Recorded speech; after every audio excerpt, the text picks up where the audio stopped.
Hello there guys, today I'm going to talk about the Astra J Coolant problem. My coolant used to be leaking, so I'd have a full tank of coolant inside here and it'll start leaking, so you'll see coolant basically leaking from this side. It'll come up from there, it'll leak it all the way here. It could be just leakage basically. There's a video of that where the smoke was coming out. That was when I never knew where the leak was coming from, but then I opened it and that's where the leak was coming from. It was coming out from there because in this plastic bit here, you can see it, this plastic bit here, it goes up to here, and all that, this much, was basically broken inside. And I took it to the Vauxhall dealership and they couldn't find out what the problem was, because that's where I went first to see what the problem was. They said that they couldn't find anything, so I took it to Halfords. They opened the tube and then they found out the plastic inside there was broken.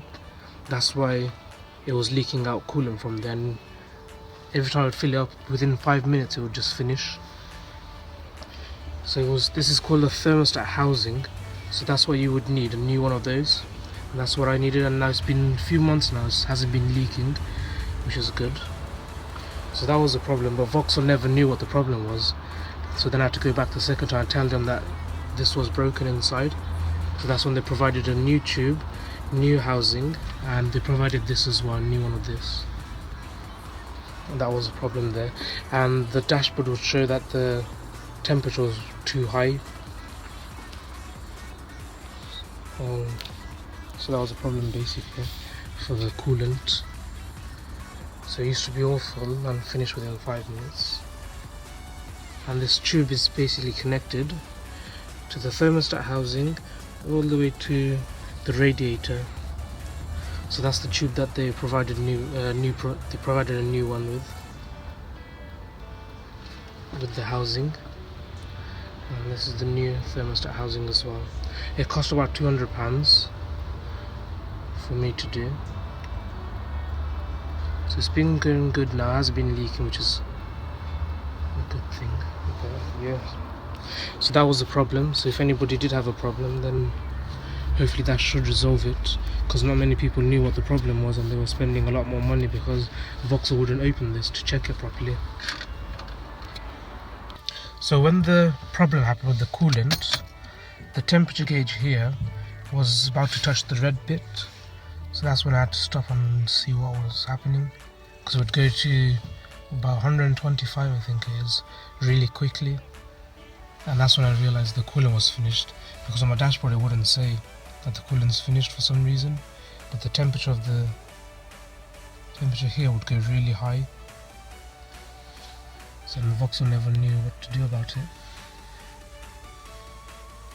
These are the old ones that was first in my car.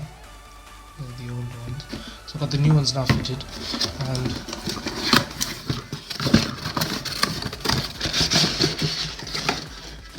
this is the housing, the thermostat housing.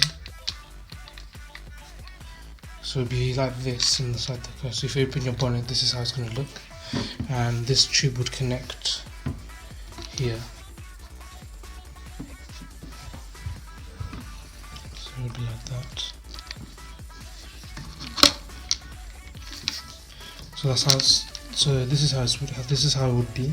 So you can't see the crack now, and what Vauxhall didn't do, they never opened this bit to see if there was a crack, and this is where it is. So this is literally just all broken, and that's where the coolant was from leaking out from, so it'd come out all the way from here basically. So they gave me a new tube, new one which connects to the coolant tub, and the new housing. So that's the broken one here. So there's quite damage to this one. So the crack starts from here, that's where the major one is, all the way down here. Okay, so you just need a new one of this, a new thermostat housing, and they'll also give you a new tube. Hopefully that should resolve the problem, because I have not had any problems since I've got my new one. So hopefully that should help out. Thank you for watching. Please like, share and subscribe.